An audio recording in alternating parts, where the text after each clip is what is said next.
Hi everybody, it's Tom from Vehicle Visionary. Today I have a quick tutorial for you with the 2023 GMC Yukon. In fact, this will cover 21 through 23.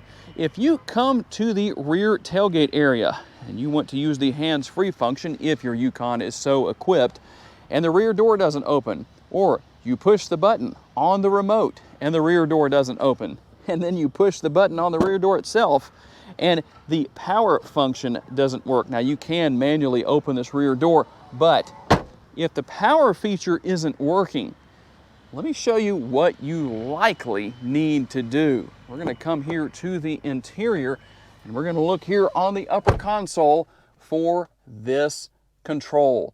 It's set to off right now, so I can set that to 3/4. I can set it to full like I did right there. And now everything will open. That's how easy this is to deal with. And I'm just going to use the hands-free function to show you how easy that is to deal with. There you go, it's opening. If you have that problem, that's likely what you need to deal with. Obviously, if that doesn't fix it, you're gonna have to take it in for service and let someone else see what might be going on.